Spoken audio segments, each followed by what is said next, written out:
Good evening aspirants. News today के 26 जुलाई अंक में आप सभी का स्वागत है। शुरुआत करते हैं आज की प्रमुख खबरों के साथ।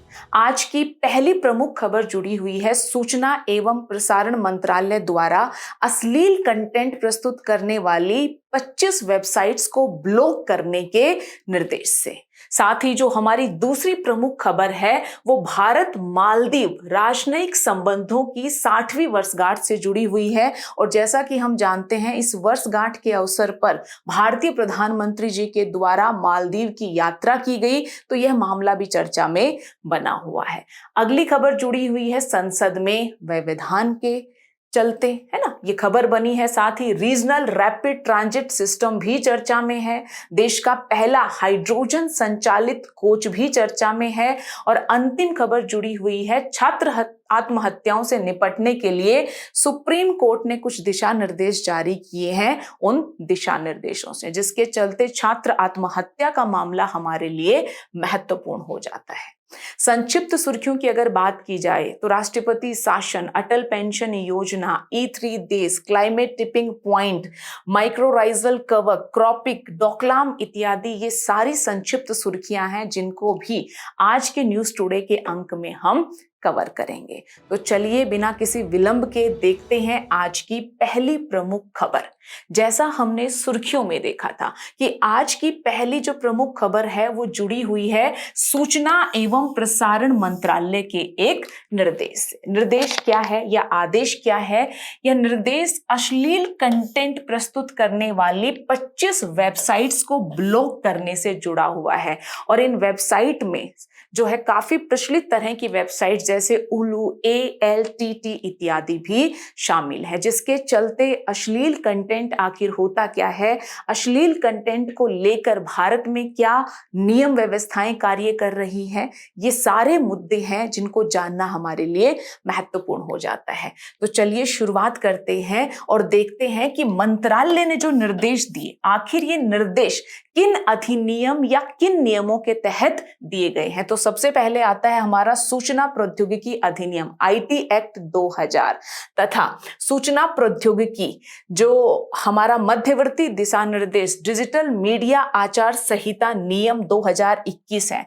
तो इनके तहत सूचना और प्रसारण मंत्रालय के द्वारा अश्लील कंटेंट प्रस्तुत करने वाली 25 वेबसाइट्स को ब्लॉक करने का निर्देश जारी किया है, जिसके चलते ये सारा मामला चर्चा में आया।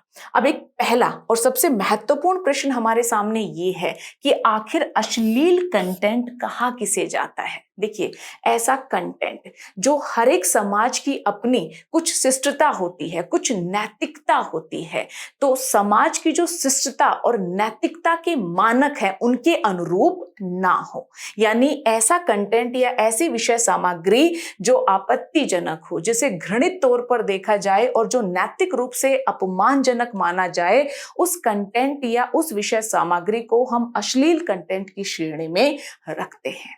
चलिए ये भी देख लेते हैं कि भारत के नियम और अधिनियम वो कौन से हैं जो अश्लील सामग्री के प्रचार प्रसार को रोकने की बात और उसके लिए सजा इत्यादि की व्यवस्था करते हैं। तो इस क्रम में जो सबसे पहला हमारा कानून है वो है IT अधिनियम 2000। इसकी धारा 67 और 67(1) है, जो स्पेसिफिकली इलेक्ट्रॉनिक तौर पर अगर अश्लील सामग्री का प्रकाशन एवं प्रसारण हो रहा है तो उसे रोकने, उसे प्रतिबंधित करने और उसके लिए सजा इत्यादि के बारे में बात करती है IT एक्ट की धारा 67 और 67A। इसके बाद है भारतीय न्याय संहिता। जैसा कि हम सभी जानते हैं, भारतीय न्याय संहिता को पहले कहा जाता था IPC, इंडियन पेनल कोड। तो भारतीय न्याय संहिता की जो धारा 294 है, यह भी अश्लील सामग्री को प्रतिबंधित करती है, रोकने का कार्य करती है। इस धारा में क्लियरली कहा गया है कि कोई भी पुस्तक, कोई भी पैम्फलेट, कोई भी ऐसा रेखा चित्र, पेंटिंग या डिजिटल माध्यम से अगर अश्लील सामग्री को प्रस्तुत किया जा रहा है, उसका प्रकाशन किया जा रहा है, उसका प्रदर्शन किया जा रहा है, उसका संचालन किया जा रहा है, तो इसको प्रतिबंधित किया जाएगा। तो हम देखते हैं कि भारतीय न्याय संहिता, IT अधिनियम दोनों ही अश्लील सामग्री के प्रकाशन, प्रसारण इत्यादि को रोकने या प्रतिबंधित करने की बात करते हैं। अगला है हमारा महिलाओं का अशिष्ट चित्रण प्रतिषेध अधिनियम 1986 और इसकी धारा 4। तो ये तो नाम से ही हमें स्पष्ट हो रहा है कि महिलाओं का अशिष्ट चित्रण रोकने से जुड़ा हुआ है अधिनियम 1986 और इसकी धारा भी इसी प्रकार की बात करती है। तो हमारे कौन से ऐसे नियम या अधिनियम हैं जिसके तहत अश्लील सामग्री के प्रसारण पर प्रतिबंध लगाया गया है? ये जानकारी प्रीलिम्स पॉइंट ऑफ व्यू से हमारे लिए महत्वपूर्ण हो जाती है। अब बड़ा प्रश्न ये है कि आखिर अश्लील सामग्री पर प्रतिबंध क्यों लगाया जाए, या फिर अश्लील सामग्री प्रस्तुत करने वाली वेबसाइट्स को ब्लॉक क्यों किया जाए? तो जब इस प्रश्न का उत्तर खोजते हैं तो सबसे पहला उत्तर हमें मिलता है भारतीय संविधान में। भारतीय संविधान में स्वतंत्रता, लिबर्टी या अभिव्यक्ति की स्वतंत्रता की बात की गई है। आर्टिकल 19 हम सभी ने पढ़ा है, लेकिन आर्टिकल 19 में जिस जिस प्रकार की स्वतंत्रताएं प्रदान की गई हैं, हमें मालूम है कि उन स्वतंत्रताओं के साथ युक्त प्रतिबंधों की भी बात की गई है। आर्टिकल 19(2) जो है वो किसकी बात करता है? उचित प्रतिबंधों की बात करता है कि जो स्वतंत्रता है आर्टिकल 19 में, उन पर उचित प्रतिबंध भी होने चाहिए। इन उचित प्रतिबंधों के विभिन्न आधार आर्टिकल 19(2) में प्रस्तुत किए गए हैं, जिसमें से आप देखोगे आधार है भारत की संप्रभुता और एकता पर कोई खतरा ना हो, लोक व्यवस्था बनी रहे, और साथ ही शिष्टाचार और नैतिकता को भी वो एक आधार माना गया है, जिसके कारण हम जो है स्वतंत्रताओं को प्रतिबंधित कर सकते हैं या उन्हें कम कर सकते हैं। और ये बात न्यायपालिका ने अपने निर्णय में भी स्पष्ट की है। एक अत्यधिक महत्वपूर्ण मामला है रंजीत डी उदेशी बनाम महाराष्ट्र राज्य केस। ये मामला कुछ इस प्रकार का है कि रंजीत डी उदेशी एक बुक सेलर थे। इनके द्वारा D.H. लॉरेंस की एक अत्यधिक जो है विवादास्पद प्रकार की पुस्तक है लेडी चार्टरली लवर, उस बुक को बेचा भी जा रहा था और उसका स्टॉक भी इनकी जो बुक शॉप है उसमें मिलता है, और इस बुक को अत्यधिक अश्लील बुक माना गया। इस बुक पर भारत में ही नहीं अपितु विश्व के अनेक देशों में प्रतिबंध लगा हुआ था। अब इनके पास ये पुस्तक पाई गई, जिसके चलते इन पर मामला बना। तो इन्होंने कहा कि इनके द्वारा इस पुस्तक को बेचा जाना या इस पुस्तक का प्रसार इनकी अभिव्यक्ति की स्वतंत्रता का हिस्सा है, लेकिन न्यायपालिका ने कहा कि ये अभिव्यक्ति की स्वतंत्रता का मामला नहीं है, बल्कि अभिव्यक्ति की स्वतंत्रता पर युक्त प्रतिबंध भी हैं। अश्लील सामग्री को बेचने पर प्रतिबंध है। और जब निम्नतर स्तर की जो न्यायपालिका है उसके द्वारा यह निर्णय दिया गया, तो सुप्रीम कोर्ट के द्वारा भी इनकी जो दोष सिद्धि थी उसे बरकरार रखा गया और कहा कि अश्लीलता को अभिव्यक्ति की आजादी के तहत संरक्षण प्राप्त नहीं है।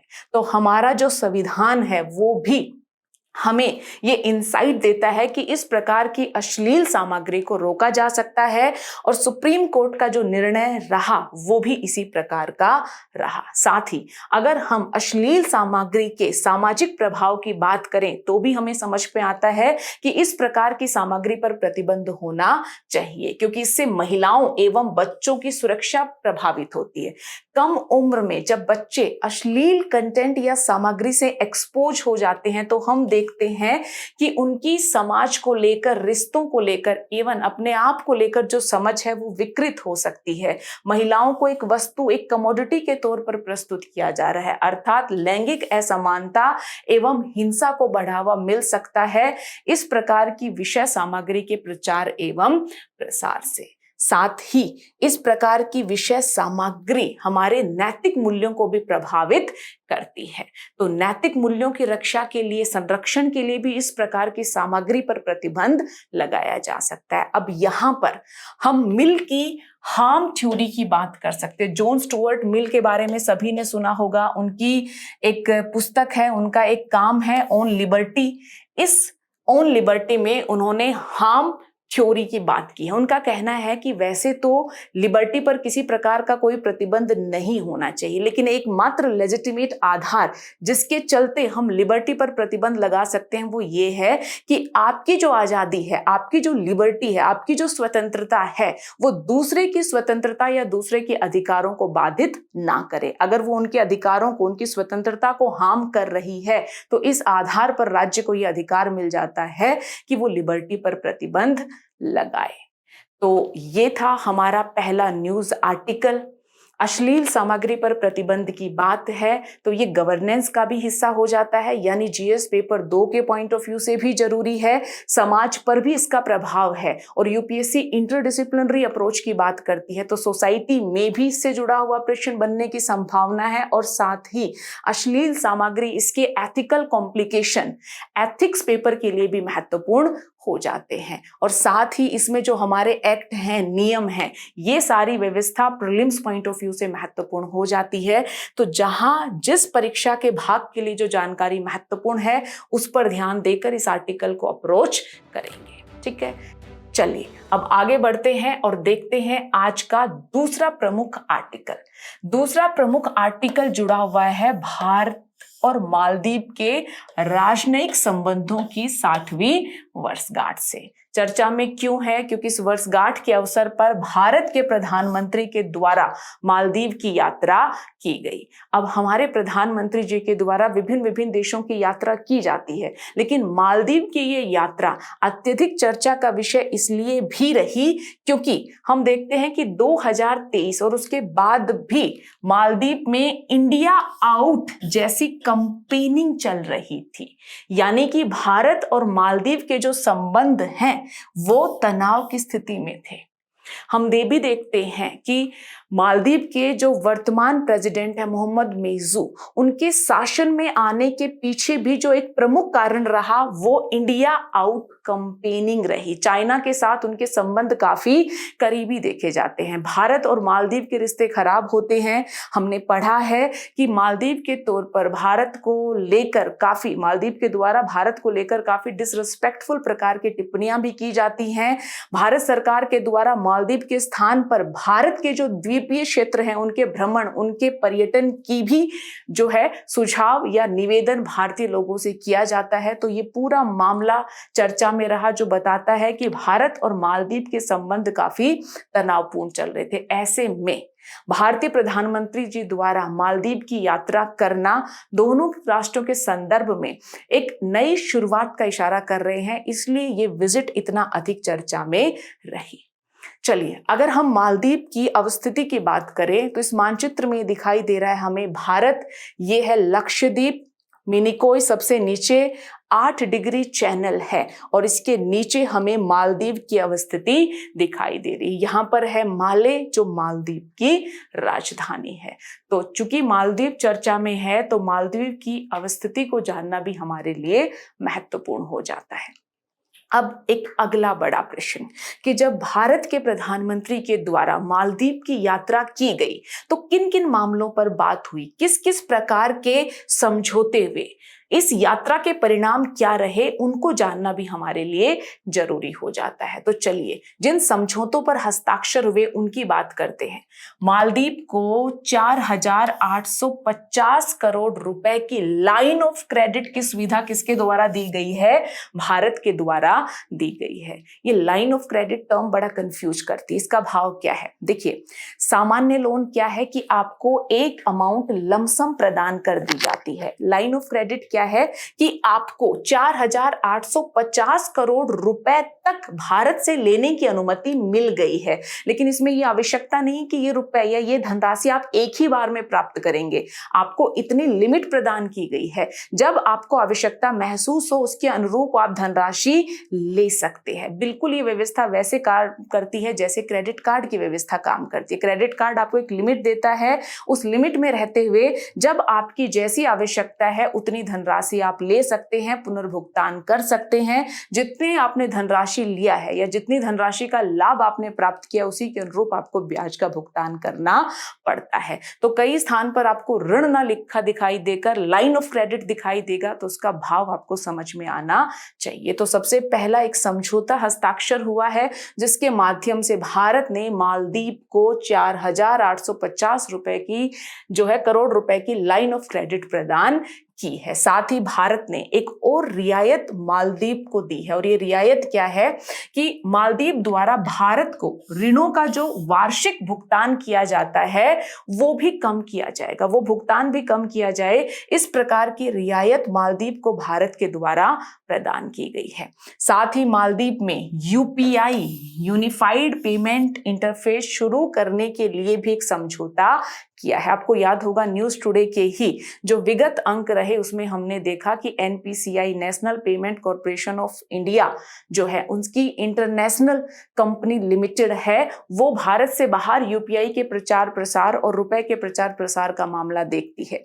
हमने ये भी डिस्कस किया था कि आरबीआई का लक्ष्य है कि 2019 तक एटलीस्ट 20 राष्ट्रों तक हम यूपीआई को पहुंचा पाए। तो ये जो कोशिश है वो उसी विजन के अनुरूप है। साथ ही एक मुक्त व्यापार समझौता भी प्रस्तावित हुआ है और इससे जुड़े हुए विषयों की भी चर्चा की गई है।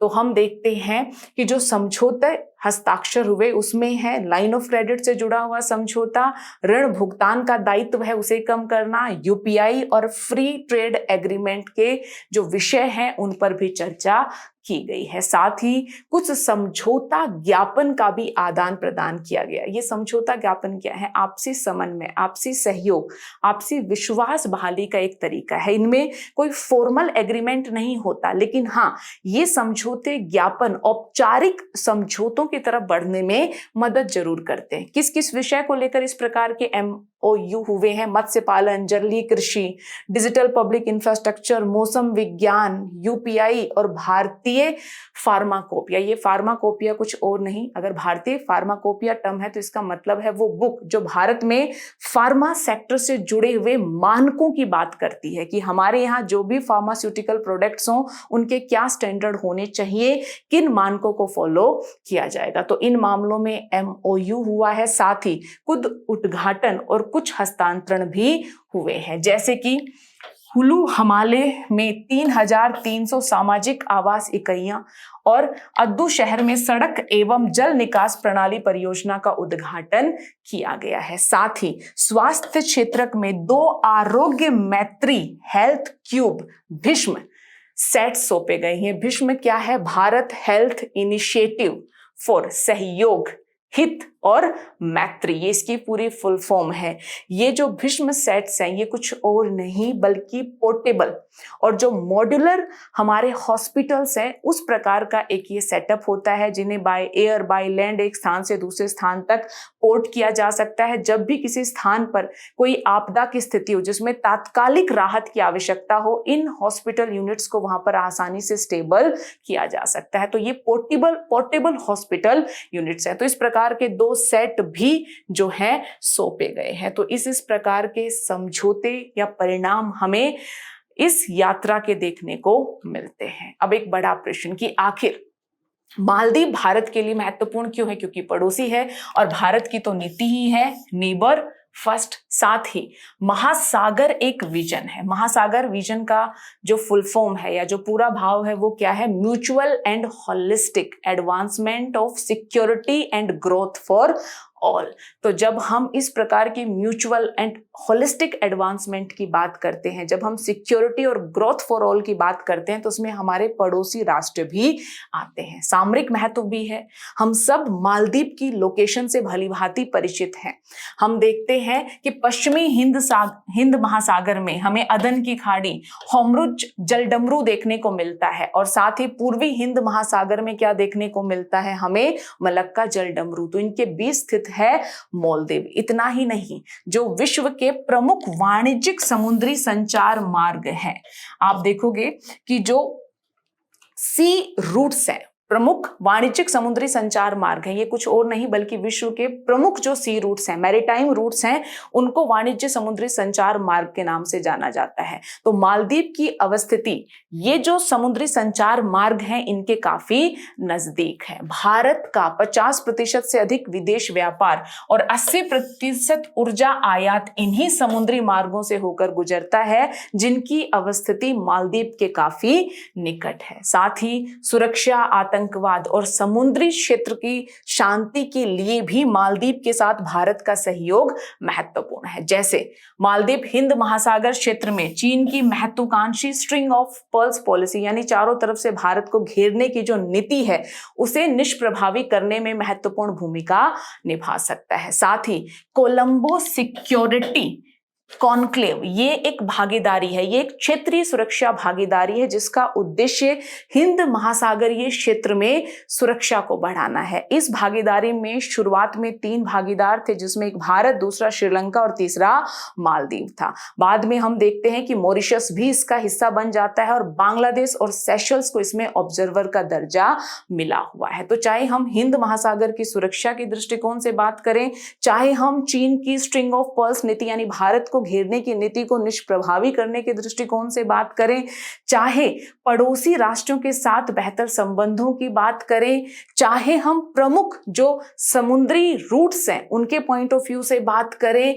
हम ये देखते हैं कि मालदीव भारत के लिए एक महत्वपूर्ण सहयोगी का जो है कार्य कर सकता है या भूमिका का निर्वहन कर सकता है। इसलिए मालदीव के भारत के साथ संबंध यूपीएससी के पॉइंट ऑफ व्यू से भी हमारे लिए महत्वपूर्ण हो जाते हैं। तो आईआर के दृष्टिकोण से ये टॉपिक महत्वपूर्ण है।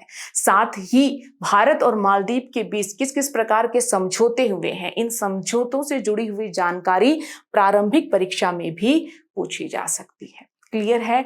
तो ये था भारत और मालदीव के संबंधों से जुड़ा हुआ आर्टिकल, प्रधानमंत्री की मालदीव यात्रा से जुड़े हुए जो आउटकम है उनसे जुड़ा हुआ आर्टिकल।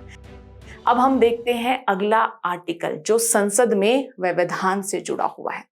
संसद में हंगामा होता है और मानसून सत्र का पहला जो सप्ताह है वो इस हंगामे से ही जो है एंड हो जाता है। ऐसा हुआ क्यों? क्योंकि हमें पता है बिहार में चुनाव होने वाले हैं। चुनाव को लेकर जो निर्वाचक नामांकन की जो पूरी हमारी नामावली होती है उसमें कुछ सुधार किए जा रहे हैं, जिस सुधार को लेकर विपक्षी दलों का कहना है कि ये सुधार जो सुभेदे, जो गरीब लोग हैं उनको जो इलेक्टोरल हमारा रोल है उससे बाहर निकालने का एक तरीका है। सरकार का कहना है कि ऐसा आवश्यक है, ऐसी इंटेंसिव समीक्षा होनी चाहिए ताकि जो नए वोटर्स हैं उनको सूची में शामिल किया जा सके और पुराने वोटर्स को निकाला जा सके। तो ये पूरा मामला अत्यधिक चर्चा में रहा, जिसके चलते हम देखते हैं कि विपक्ष के हंगामे के बीच मानसून सत्र का पहला सप्ताह समाप्त हो गया और संसद में कोई महत्वपूर्ण कार्य नहीं किया गया, जिसके चलते भारत में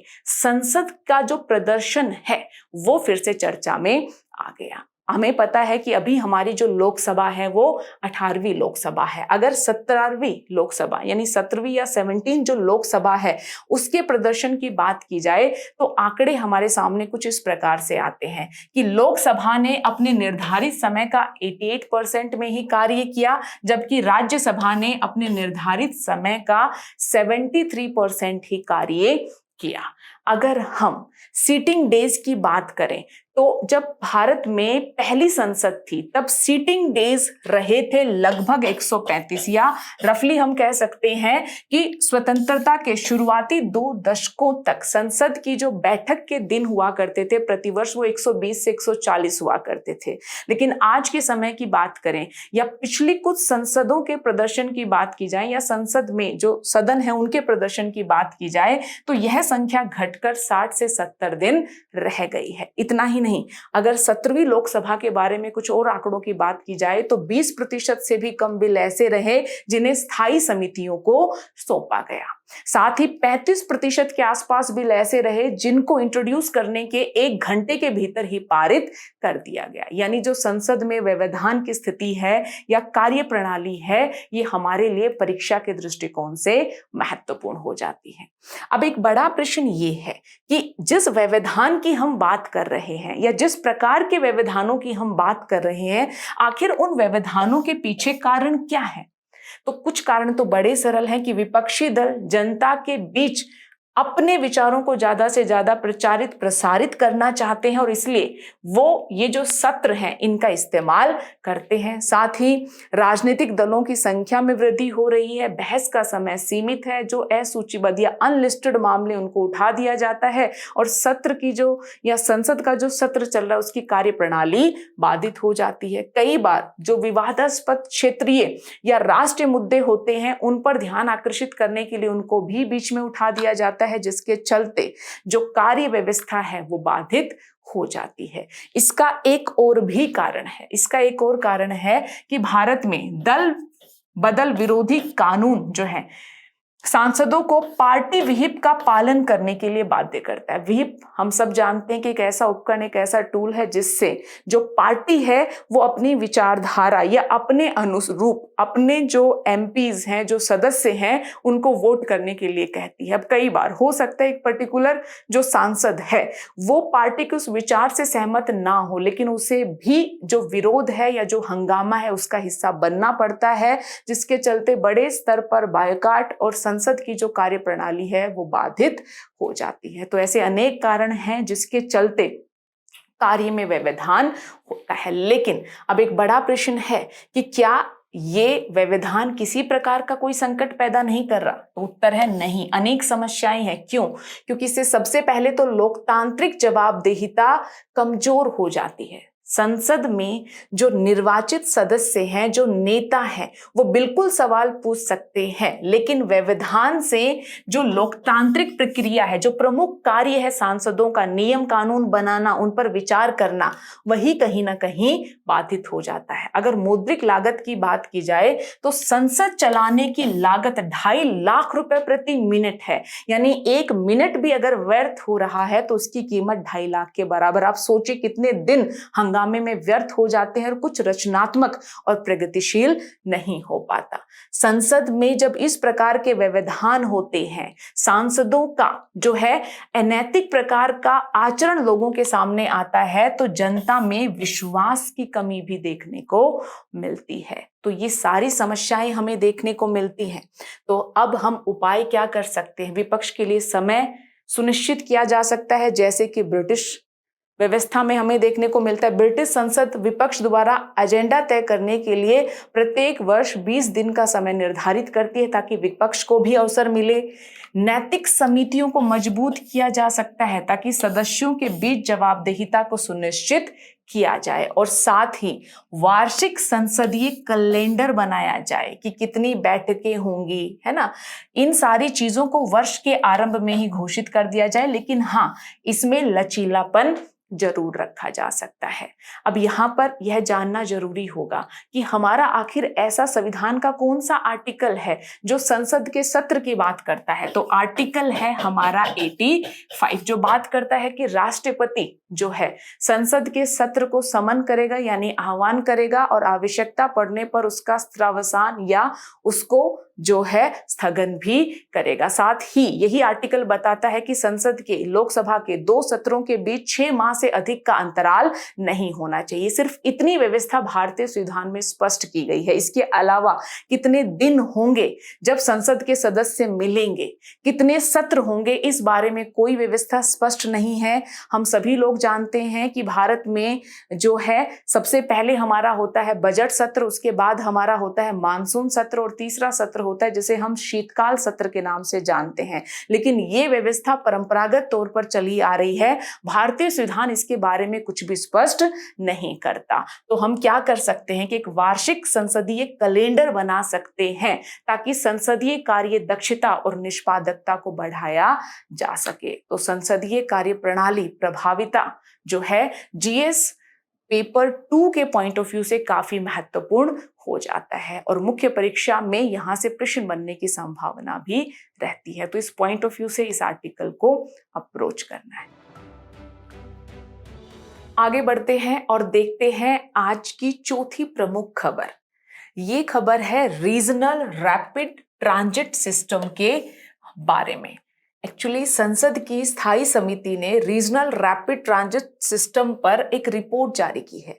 इस रिपोर्ट में शहरी विकास या क्षेत्रीय कनेक्टिविटी के संदर्भ में राष्ट्रीय राजधानी क्षेत्र परिवहन निगम की भूमिका और रीजनल रैपिड ट्रांजिट सिस्टम की प्रासंगिकता की जांच की गई है, जिसके चलते रीजनल रैपिड ट्रांजिट सिस्टम आखिर क्या है और इसकी आज के समय में हमें क्यों आवश्यकता है और इस हेतु क्या संशोधन इस रिपोर्ट में प्रस्तावित किए गए हैं, इन सारे पहलुओं की चर्चा करना हमारे लिए महत्वपूर्ण हो जाता है। तो सबसे पहले देखते हैं कि आखिर रीजनल रैपिड ट्रांजिट सिस्टम है क्या। तो ये एक रेल आधारित सेमी हाई स्पीड और हाई फ्रीक्वेंसी वाली एक नई कम्यूटर ट्रांजिट प्रणाली है, जिसका उद्देश्य है कि जो प्रमुख शहरी केंद्र हैं उनको उसके आसपास के उपनगरीय क्षेत्र या छोटे छोटे शहरों से जोड़ा जा सके, ताकि वहां से प्रमुख शहर की तरफ कम्यूट करना आसान हो पाए। अब एक प्रश्न आपके मस्तिष्क में उठ रहा होगा कि RRTS जब एक प्रकार की रेल प्रणाली ही है, तो ये हमारी परंपरागत जो रेल्स हैं या ट्रेन्स हैं उनसे एवं मेट्रो ट्रेन से किस प्रकार से पृथक है। तो सबसे पहले अगर बात की जाए कि ये जो रैपिड रीजनल ट्रांजिट सिस्टम है ये कनेक्ट किसको करता है, तो इस पॉइंट ऑफ व्यू से देखें तो हमें अंतर देखने को मिलता है। परंपरागत हमारी जो ट्रेन्स हैं वो परंपरागत रूट से चलती है, दूर दूर तक यात्रियों को पहुंचाती हैं। वहीं अगर मेट्रो की बात की जाए तो जैसा हम जानते हैं कि मेट्रो एक इंट्रा सिटी कम्यूट करने का जो है माध्यम है, यानी आप एक शहर के भीतर मेट्रो के माध्यम से एक स्थान से दूसरे स्थान तक जा सकते हो। लेकिन ये जो रीजनल रैपिड ट्रांजिट सिस्टम है ये इन दोनों के बीच का एक अवसर आपको देता है, यानी ये प्रमुख शहर को आसपास के क्षेत्र या छोटे शहरों से जोड़ने का काम करता है, ताकि जो लगभग ये कम दूरी वाले उपनगरीय क्षेत्र हैं या जो छोटे शहर हैं ये प्रमुख शहर से जुड़ पाए और वहां के यात्री यहां तक और यहां के यात्री वहां तक आसानी से पहुंच पाए। जिसका एग्जाम्पल हमें Delhi Meerut regional rapid transit system के तौर पर देखने को मिलता है। लगभग 80 से 82 किलोमीटर के आसपास का स्ट्रेच है। यह दिल्ली को मेरठ और उसके साथ पड़ने वाले शहर जैसे गाजियाबाद इत्यादि से जोड़ने का कार्य करती है, ताकि यात्री वहां से यहां तक आसानी से पहुंच पाए। दूसरा मामला है स्पीड का। हम देखते हैं कि हमारी परंपरागत ट्रेन की स्पीड उतनी नहीं होती। अभी हम बात कर रहे हैं कि हम अपनी ट्रेन को इस लायक बना पाए, पूरे इंफ्रास्ट्रक्चर को इस लायक बना पाए कि 100 किलोमीटर पर आवर से ज्यादा की स्पीड्स पर हमारी ट्रेन गति कर पाए। यही कुछ स्थिति हमें मेट्रो ट्रेन के संदर्भ में देखने को मिलती है। यहां भी औसतन गति 50 किलोमीटर प्रति घंटा के आसपास है। अगर हम एयरपोर्ट एक्सप्रेस लाइंस की बात करें तो यहां गति कुछ ज्यादा हो जाती है। लेकिन हम देखते हैं कि ये जो रीजनल रैपिड ट्रांजिट सिस्टम के तहत ट्रेन चलती हैं ये 170-180 किलोमीटर प्रति घंटा की गति से चलने की क्षमता रखती हैं, ताकि तेजी से उपशहरीय क्षेत्र और जो आसपास के केंद्र हैं उनको प्रमुख शहर से ये जोड़ पाए। तो इन सब आधारों पर हम परंपरागत ट्रेन, मेट्रो ट्रेन और RRTS व्यवस्था के तहत अंतर कर सकते हैं। क्लियर है ये? अच्छा, अब हमें आखिर इनकी आवश्यकता क्यों है, यानी RRTS की आवश्यकता क्यों है? कारण है कि शहरी आबादी बढ़ रही है। 2011 की जनगणना के अनुसार आबादी का 31% शहरों में रह रहा था और अनुमान है कि 2040 तक यह प्रतिशत बढ़कर कितना हो जाएगा? 40% हो जाएगा। इस वृद्धि में प्राकृतिक वृद्धि और प्रवसन के चलते होने वाली दोनों प्रकार की वृद्धि शामिल है। तो जरा सोचिए, अगर RRTS सिस्टम काम कर रहा है, आसपास के उपनगरीय क्षेत्र या छोटे शहरों से लोग राजधानी क्षेत्र तक या अन्य प्रमुख शहरों तक आसानी से पहुंच जाएंगे, तो उनको माइग्रेट करके इन प्रमुख शहरों में बसने की आवश्यकता नहीं पड़ेगी। यानी शहरी अवसंरचना पर, उसमें भी जो प्रमुख बड़े शहर हैं उस शहरी अवसंरचना पर पड़ने वाले दबाव को हम कम कर सकते हैं। साथ ही यात्रा का समय भी घटेगा और श्रम उत्पादकता भी बढ़ेगी। जब बेहतर ट्रांसपोर्टेशन सिस्टम होगा, कम्यूट करने के अवसर होंगे, तो ये लाभ भी हमें मिलेगा। साथ ही समान क्षेत्रीय विकास भी होगा। अब देखेंगे कि प्रमुख शहरों से जब छोटे छोटे शहरी केंद्र या उपनगरीय क्षेत्र जुड़ पाएगा, तो छोटे शहरी क्षेत्र और उपनगरीय क्षेत्रों को भी विकास के अवसरों का लाभ मिलेगा। और साथ ही इस प्रकार का कम्यूट करने का सिस्टम सरकारी पहलों का भी समर्थन करता है। हम शहरों को स्मार्ट शहर बना रहे हैं। आत्मनिर्भर भारत जैसे जो पहले हैं उनको भी इसके माध्यम से समर्थन मिलेगा। तो हम देखते हैं कि जब हम सस्टेनेबल शहरों की बात करते हैं तो उस पॉइंट ऑफ व्यू से RRTS सिस्टम हमारे लिए महत्वपूर्ण हो जाता है। अब हम देखते हैं कि आखिर समिति ने किस प्रकार की सिफारिशें प्रस्तुत की है। इन्होंने कहा है कि राज्य सरकारों को समन्वित या जो कोऑर्डिनेटेड प्लानिंग है उसके लिए एकीकृत मेट्रोपॉलिटन परिवहन प्राधिकरण की स्थापना करनी चाहिए। साथ ही इन्होंने दूसरा सुझाव ये भी दिया है कि क्षेत्रीय संदर्भ में जो बड़े शहरों की योजना है वो बनाई जानी चाहिए, मतलब पूरे क्षेत्र को संदर्भ में लेकर, और ये कोशिश होनी चाहिए कि शहर की मेट्रो प्रणाली और RRTS प्रणाली को जोड़ा जा सके। इतना ही नहीं, हमें बहुआयामी एकीकरण करना पड़ेगा, अर्थात हवाई अड्डे, रेलवे स्टेशन, बस अड्डों के साथ RRTS का एकीकरण करा जाना चाहिए, ताकि जो एक मोड ऑफ ट्रांसपोर्टेशन है उससे दूसरे मोड ऑफ ट्रांसपोर्टेशन के बीच जो कम्यूट है, जो आवागमन है, वो भी सुनिश्चित किया जा सके। तो ये सारे सुझाव जो है समिति के द्वारा दिए गए और समिति के सुझावों के चलते RRTS सिस्टम हमारे लिए महत्वपूर्ण रहा। क्लियर है? तो इसे जो है, जो जानकारी बताई गई है उसे ध्यान में रखकर अप्रोच करना है।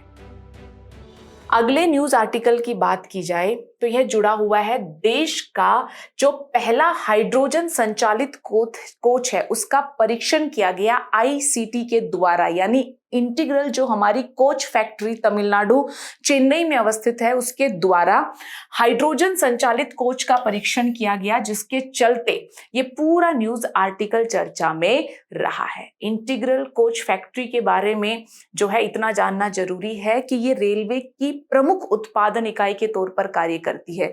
कोच का निर्माण चाहे वो भारतीय आवश्यकताओं के लिए हो या निर्यात के लिए, उसमें प्रमुख भूमिका निभाती है ICT फैक्ट्री। तो चलिए देखते हैं कि आखिर ये हाइड्रोजन संचालित कोच तो चर्चा में रहा, बाकी हम हाइड्रोजन आधारित रेल प्रणाली डेवलप करने की कोशिश कर रहे हैं, तो पूरा मामला क्या है, अवसर क्या है और चिंताएं क्या है।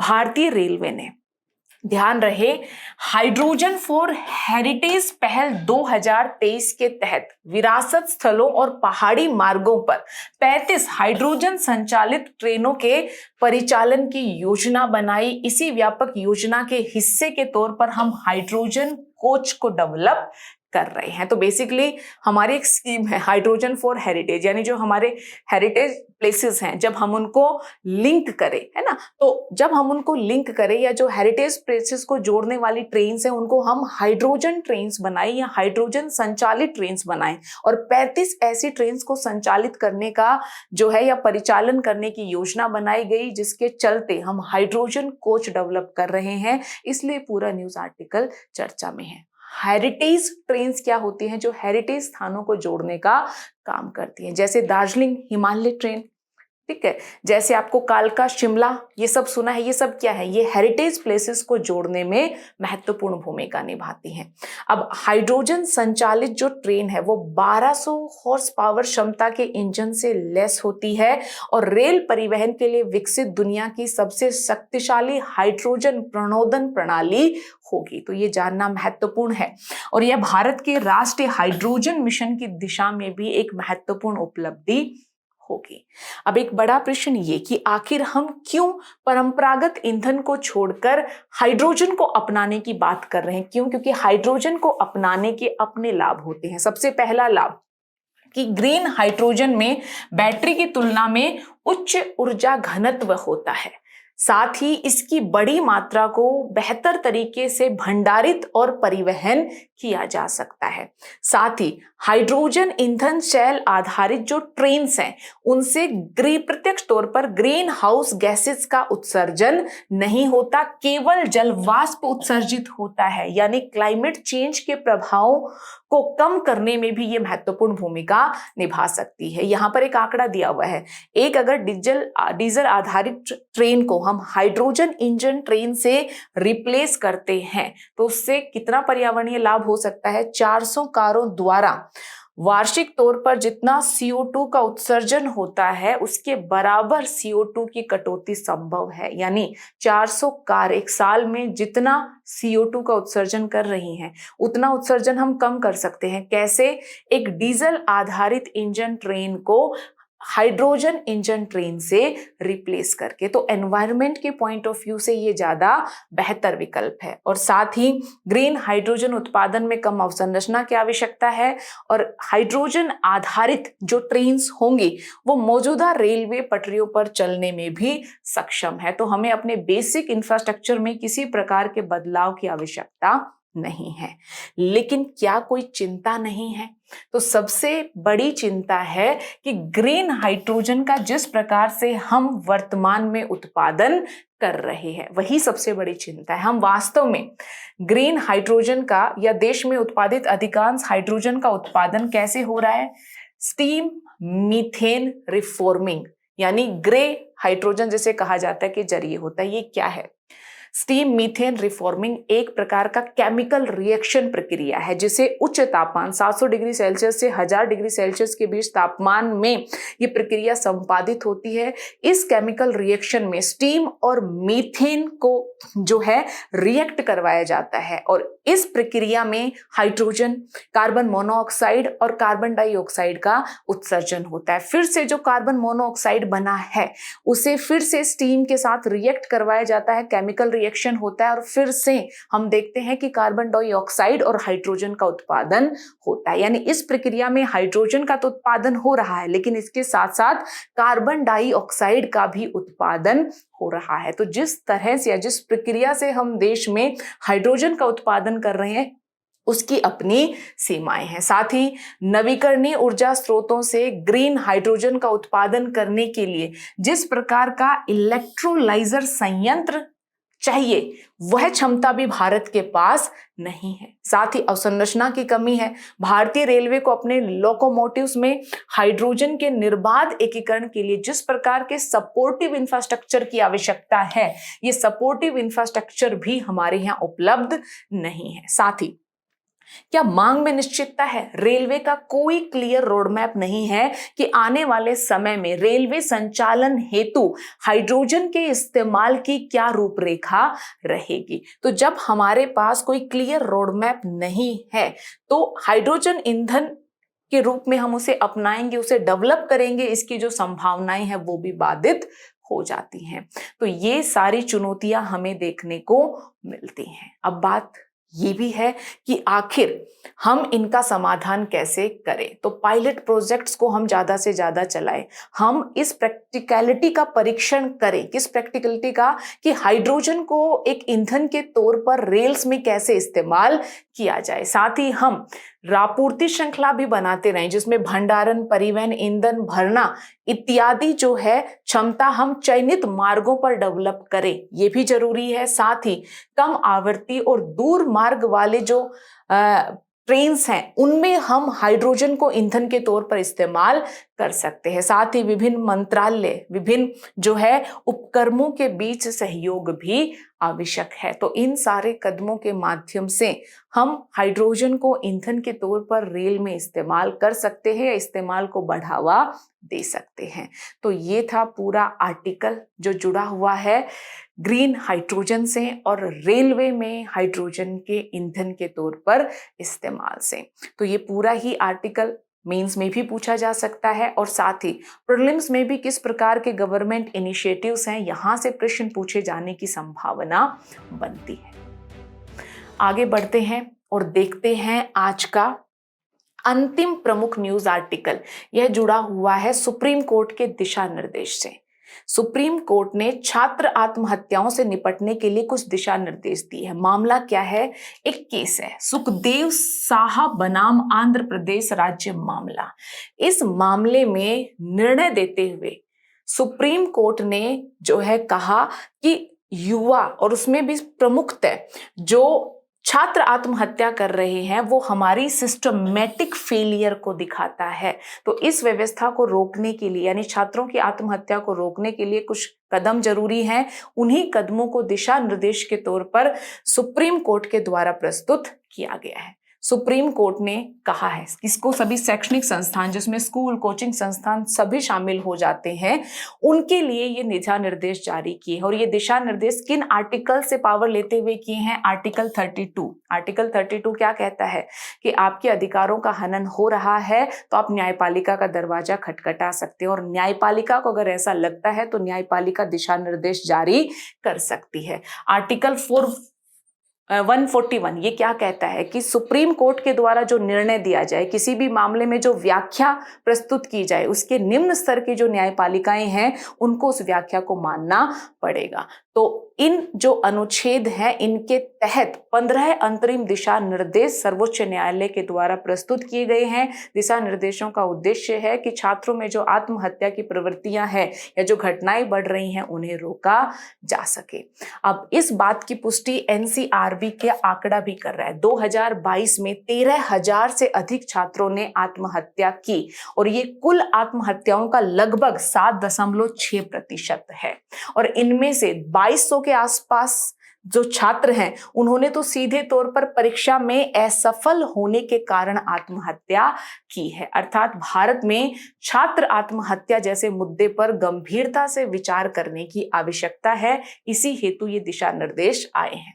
इसमें सबसे पहला दिशा निर्देश क्या है? शैक्षणिक संस्थाओं के लिए अनिवार्य मानसिक स्वास्थ्य निधि होनी चाहिए। कि सबसे पहले तो जरूरी है कि आप अपनी मानसिक स्वास्थ्य नीति अपनाएं। साथ ही शिक्षण संस्थानों के स्तर पर काउंसलर्स की नियुक्ति होनी चाहिए।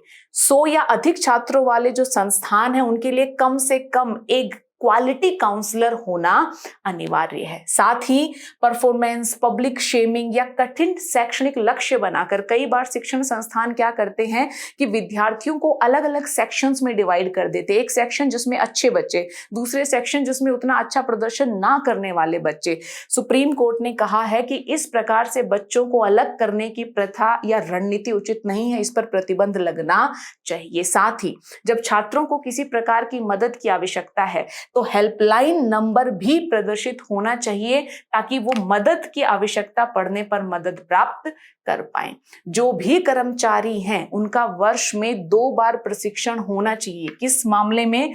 मानसिक स्वास्थ्य के संदर्भ में उनका ये प्रशिक्षण होना चाहिए। साथ ही SC, ST, OBC, LGBTQ दिव्यांग छात्र, इनके लिए समावेशी और गैर भेदभावपूर्ण जो मानसिक स्वास्थ्य प्रथाएं हैं उनको अपनाए जाने की भी आवश्यकता है। यौन उत्पीड़न, रेगिंग इत्यादि जो हो रही हैं उनको रोकना, और इन हेतु जो गुप्त या गोपनीय प्रकार की रिपोर्टिंग प्रणाली है उसको भी स्थापित किया जाए ताकि रिपोर्ट करने वाले की पहचान उजागर ना हो। और साथ ही बच्चों को पाठ्यक्रम से जो मानसिक तनाव या दबाव सहन करना पड़ रहा है उससे बचाने के लिए रुचि आधारित करियर परामर्श या एक्स्ट्रा करिकुलर एक्टिविटी, जिसे हम हिंदी में पाठ्येतर गतिविधियां कहते हैं, उनको भी बढ़ावा दिया जा सकता है ताकि बच्चों में परीक्षा आधारित जो तनाव है उसे कम किया जा सके। तो इस प्रकार के दिशा निर्देश सुप्रीम कोर्ट के द्वारा प्रस्तुत किए गए हैं। अब क्या हमारे यहाँ की कानून व्यवस्था मानसिक स्वास्थ्य के बारे में क्या कहती है? हमारी कोई नीति है? तो सबसे पहले हम मानसिक स्वास्थ्य देखभाल अधिनियम 2017, इसके तहत मानसिक स्वास्थ्य देखभाल सेवाओं तक पहुंच के अधिकार की गारंटी दी गई है। इसी अधिनियम से पहले हम देखते हैं कि आत्महत्या के प्रयास को अपराध की श्रेणी में माना गया था। इस अधिनियम में इस व्यवस्था को बदला गया और कहा गया कि यह अपराध की बजाय मानसिक स्वास्थ्य से जुड़ी हुई एक चुनौती है, तो उसी रूप में हमें इसे देखना चाहिए।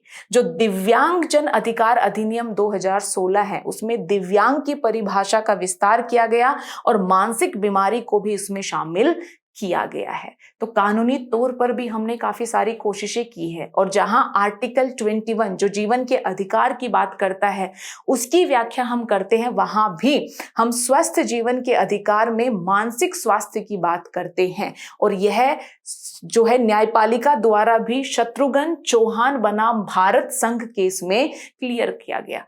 न्यायपालिका ने कहा कि जीवन का अधिकार का अर्थ केवल पशुवत अस्तित्व नहीं है कि आप जी रहे हैं, किसी भी प्रकार से जी रहे हैं, नहीं, बल्कि जीवन के अधिकार का मतलब है कि इसमें सम्मान हो, स्वायत्ता हो, कल्याण हो, यही जीवन का अधिकार है। और जब हम इनकी बात करते हैं तो मानसिक स्वास्थ्य के बिना ये संभव नहीं है।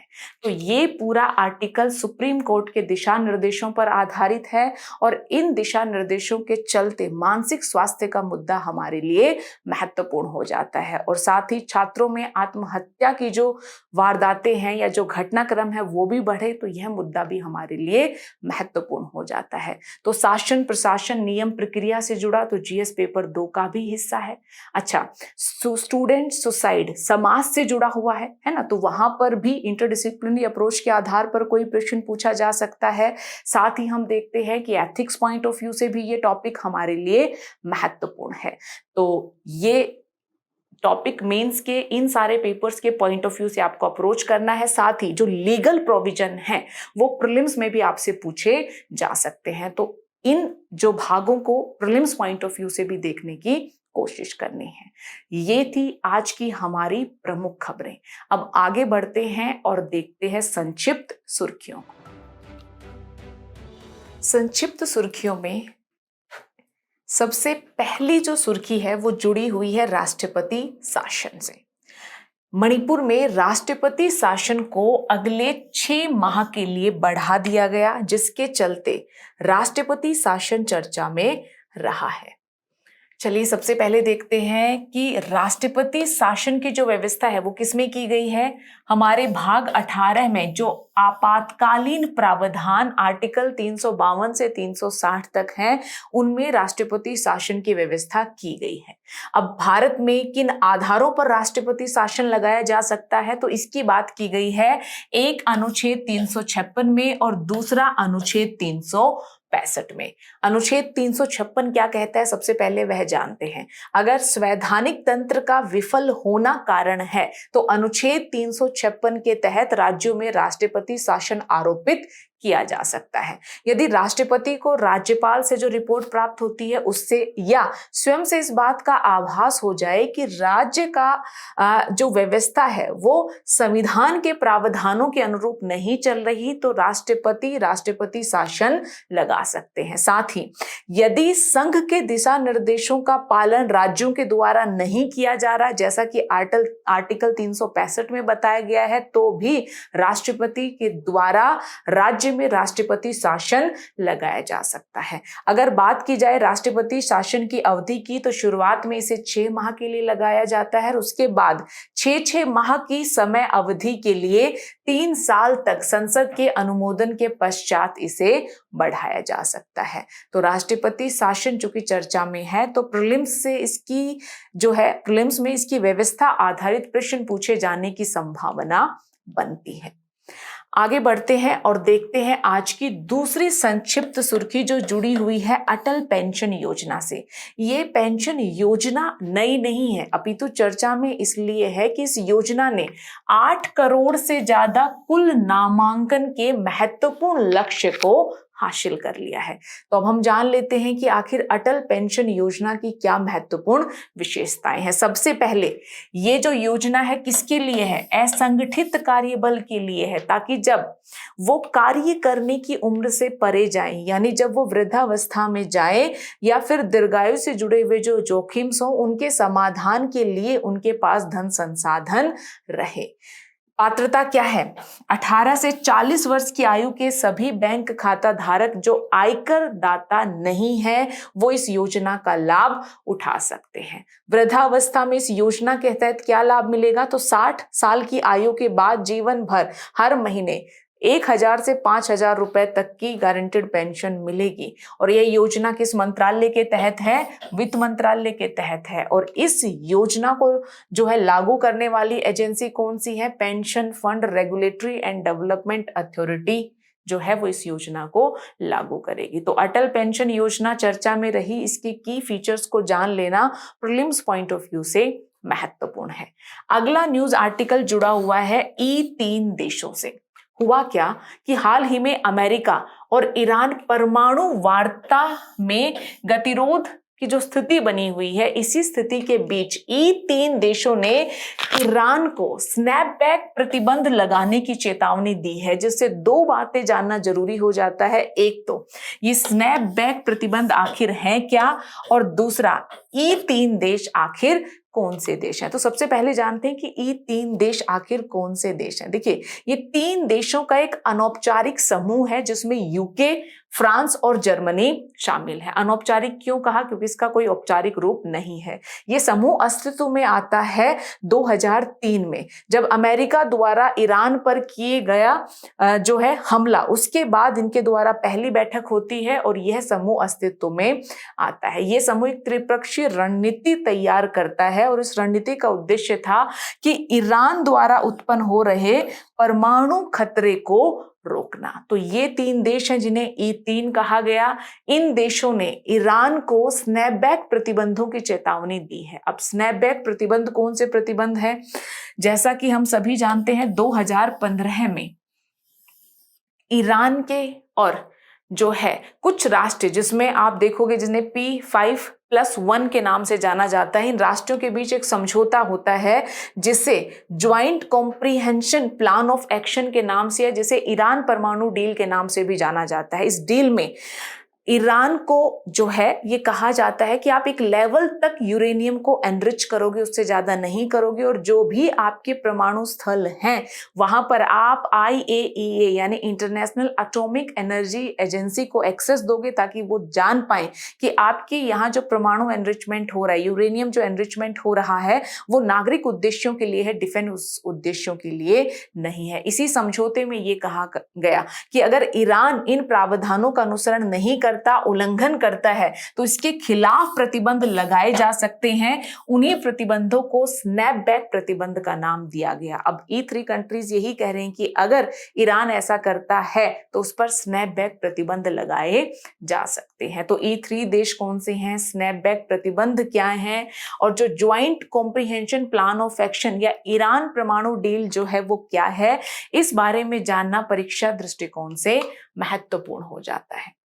अगला जो न्यूज आर्टिकल है वो जुड़ा हुआ है climate tipping point of view से। देखिए, हुआ क्या कि शोधकर्ताओं ने कहा है कि 2023 की चरम समुद्री हीटवेव जलवायु परिवर्तन के कारण हुई और यह क्लाइमेटिक या क्लाइमेट टिपिंग पॉइंट का संकेत हो सकता है। अब यह जानना जरूरी है कि आखिर ये क्लाइमेट टिपिंग पॉइंट होता क्या है। तो IPCC का नाम हम सभी ने सुना है। उनके अनुसार क्लाइमेट टिपिंग पॉइंट एक ऐसा महत्वपूर्ण बिंदु, सीमा या थ्रेशोल्ड है जिसके पार अगर जो है किसी प्रणाली में बदलाव आ जाता है तो उसके बाद अगर छोटा सा भी कोई घटनाक्रम होता है तो भी वो प्रणाली बहुत ज्यादा रिएक्ट करती है और उसमें बड़ा बदलाव आने की संभावना होती है। इवन ये ऐसा पॉइंट है जहां तक अगर किसी प्रणाली में बदलाव आ जाए तो उससे उसे पहले की अपनी वापस वाली अवस्था में पहुंचा पाना संभव नहीं होता। इसी को हम कहते हैं क्लाइमेट टिपिंग पॉइंट। जरा सोचिए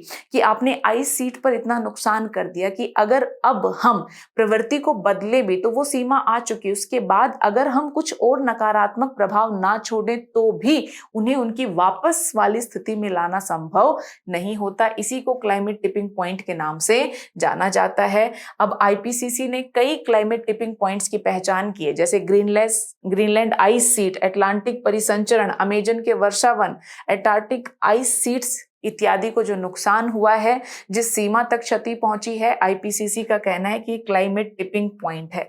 अब इसके बाद यहाँ कुछ भी थोड़ा होता है तो उसका प्रभाव ज्यादा दिखेगा, और साथ ही अगर हम चाहें कि इन्हें इनकी जो पहले की अवस्था थी उसमें वापस लाएं तो ऐसा करना भी जो है अत्यधिक मुश्किल है, या मोटा मोटा इसे अपरिवर्तनीय कहा जा सकता है। तो क्लाइमेट टिपिंग पॉइंट का कंसेप्ट अपने आप में परीक्षा के दृष्टिकोण से महत्वपूर्ण है। अगला न्यूज आर्टिकल है UAV launched precision guided missile V3, यानी DRDO ने advance unmanned aerial vehicle launch precision guided missile V3 का सफल परीक्षण किया, जिसके चलते ये आर्टिकल चर्चा में रहा। तो ये तो स्पष्ट हो ही जाता है कि ULPGM V3 जो है उसको किसने विकसित किया, तो DRDO ने विकसित किया। अब इसके बारे में कुछ टेक्निकल इंफॉर्मेशन दी गई है कि high definition dual channel Sikar से ये लेंस है, विभिन्न प्रकार के लक्ष्यों को निशाना बनाया जा सकता है। महत्व क्या है, मैदानी हो या ऊंचे पहाड़ी इलाके, दोनों स्थानों से इसे दागा जा सकता है। दिन रात किसी भी समय में हमला किया जा सकता है। अच्छा, इसमें 2 तरफा डेटा लिंक है जो लॉन्च के बाद लक्ष्य या निशाने को अपडेट करने की सुविधा भी देता है। तो ये सारी इंफॉर्मेशन है जो प्रीलिम्स के लिए जरूरी है।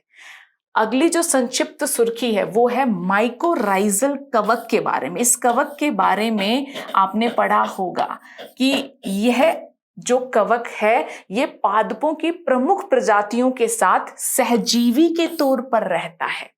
आप देखोगे कि जो पादप हैं उनकी जड़ों में सहजीवी के तौर पर हमें माइकोराइजल कवक देखने को मिलता है। ये क्या करता है, ये मृदा के जो पोषक तत्व हैं उनको पौधों के लिए या पादप प्रजातियों के लिए सुलभ बनाता है। और उसमें भी प्रमुख क्या है, फास्फोरस।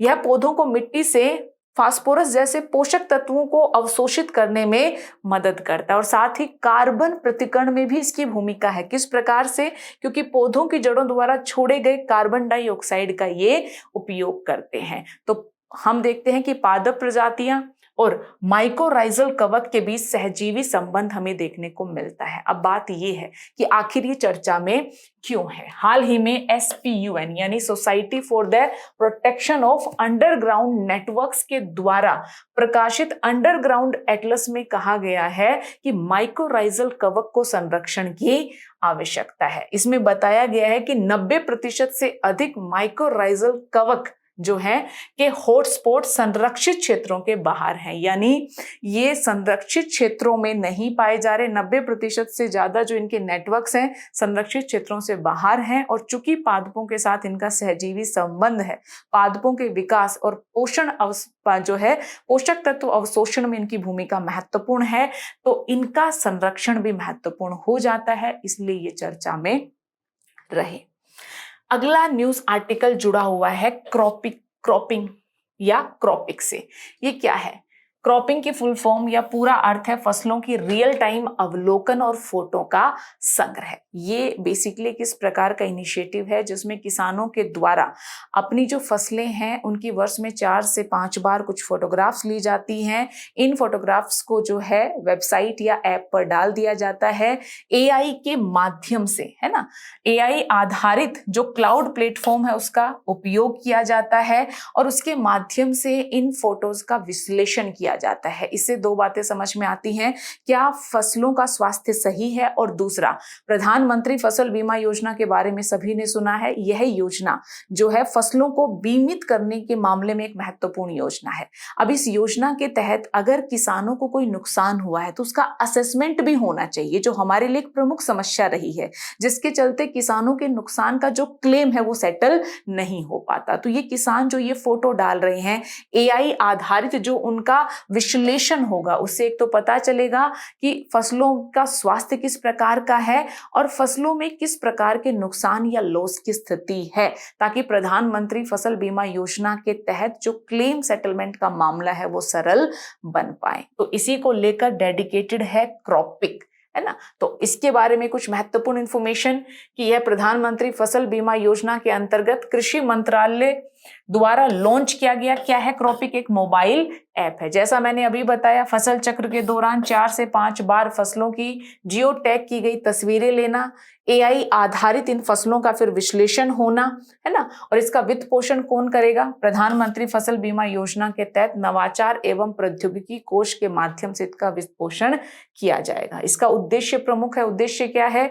फसलों के स्वास्थ्य को जानना और दूसरा फसलों को किस प्रकार का नुकसान हुआ है, इन फोटो के AI आधारित विश्लेषण से इस बारे में जानकारी प्राप्त करना, ताकि प्रधानमंत्री फसल बीमा योजना के तहत क्लेम सेटलमेंट का मामला सरल बन पाए। आगे जो संक्षिप्त सुर्खी है वो जुड़ी हुई है डोकलाम से।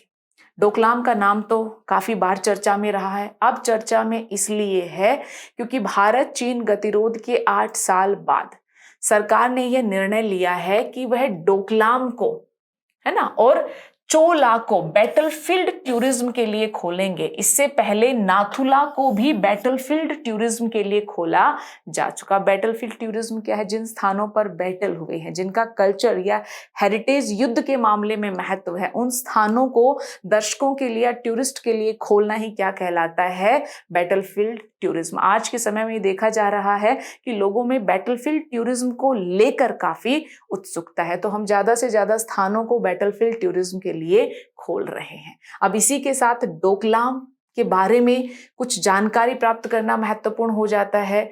यह रणनीतिक रूप से एक महत्वपूर्ण इलाका है। क्यों? क्योंकि ये त्रि जंक्शन बनाता है भारत, चीन और भूटान के बीच। साथ ही डोकलाम गतिरोध हम सभी ने सुना है ना? तो भारत ने भूटान के क्षेत्र में चीन द्वारा सड़क निर्माण को रोकने के लिए हस्तक्षेप किया, तो डोकलाम गतिरोध की स्थिति बनती है। भारत द्वारा यह कदम क्यों उठाया गया? क्योंकि 2007 में भारत और भूटान की एक संधि हुई थी। उसी संधि के तहत भूटान का समर्थन करने के लिए भारत ने यह कदम उठाया, यह हस्तक्षेप किया, जो डोकलाम गतिरोध का कारण बना। भारत के लिए इसका महत्व क्या है? सिलीगुड़ी कॉरिडोर या चिकन नेक की रक्षा के लिए, जो भारत को, जो शेष भारत को पूर्वोत्तर भारत से जोड़ने का काम करता है, उस पॉइंट ऑफ व्यू से क्षेत्र महत्वपूर्ण है। और यह क्षेत्र भारत को भूटान और पूर्वोत्तर भारत की सुरक्षा में रणनीतिक बढ़त प्रदान करता है, इसलिए भी क्षेत्र हमारे लिए महत्वपूर्ण है। आप यहाँ पर मानचित्र में ये भूटान, चीन और यहाँ पर ये भारतीय क्षेत्र है, यहाँ पर डोकलाम की अवस्थिति को देख सकते हैं। तो डोकलाम चर्चा में रहा। इससे जुड़ी हुई जो महत्वपूर्ण जानकारी है वो प्रारंभिक परीक्षा के दृष्टिकोण से महत्वपूर्ण है। अब बात की जाए सुर्खियों में रहे स्थल की, तो कांगो लोकतांत्रिक गणराज्य, जिसकी राजधानी है किनाशासा, यह चर्चा में रहा। कारण क्या है? कांगो सरकार और विद्रोही संगठन M23 ने कांगो रिवर अलायंस के तहत शांति के लिए दोहा में एक समझौता पत्र पर हस्ताक्षर किए और इसे सफल बनाने में कतर की महत्वपूर्ण भूमिका रही, इसलिए कांगो लोकतांत्रिक गणराज्य चर्चा में रहा। चलिए इसकी भौगोलिक अवस्थिति के बारे में बात की जाए, तो यहाँ पर आप डेमोक्रेटिक रिपब्लिक ऑफ कांगो को देख रहे हैं। इसके आसपास के देशों में अंगोलिया, जाम्बिया है ना, तंजानिया, यहाँ पर आप Uganda, south Sudan, central African Republic, ये सारे देश हैं जो आपके इसके इर्द गिर्द देख पा रहे हो। यानी यहाँ पर आपको सीमावर्ती राष्ट्रों की सूची को पढ़ लेना है। और इसका सीमावर्ती जल निकाय क्या है? यहाँ पर क्या है? Atlantic ocean. और आप देखोगे इसका छोटा सा भूभाग है जो अटलांटिक ओशियन तक पहुंच पा रहा है। यहाँ पर बहुत सारे संघर्ष क्षेत्र भी हैं, जैसे नॉर्थ किवू, साउथ किवू और इतूरी प्रांत। अगर यहाँ पर और भौगोलिक विशेषताओं की हम बात करें, तो यहाँ पर अफ्रीका की प्रमुख नदी देखने को मिलती है, कांगो नदी, जो अफ्रीका की नील नदी के बाद दूसरी सबसे लंबी नदी। और इसकी प्रमुख विशेषता क्या है? यह भूमध्य रेखा को 2 बार काटती है। यहाँ पर कटंग का पठार भी है। टंगानिका झील, एल्बर्ट झील, एडवर्ड झील, किवू झील जैसी महत्वपूर्ण झीलों की अवस्थिति भी है। यहाँ पर माउंट न्यारागोंग नामक ज्वालामुखी भी है। प्राकृतिक क्षेत्र यहाँ का है कांगो बेसन। और सबसे प्रमुख बात कि विश्व का 3/4 कोबाल्ट का उत्पादन कांगो लोकतांत्रिक गणराज्य में होता है। और आपको पता होना चाहिए कि कांगो एक काफी क्रिटिकल प्रकार का मिनरल है, जिसका इस्तेमाल डिफेंस टेक्नोलॉजीज और जो नवीकरणीय ऊर्जा इत्यादि जैसे क्षेत्रों में होता है। तो ये थी आज की संक्षिप्त सुर्खियां। इसी के साथ आज के न्यूज टुडे अंक को हम यहीं विराम देते हैं। आपकी स्क्रीन पर जो प्रश्न दिखाई दे रहे हैं, उन प्रश्नों का उत्तर देकर अपनी जो है स्मरण रखने की क्षमता को और बेहतर करने की कोशिश करनी है। धन्यवाद।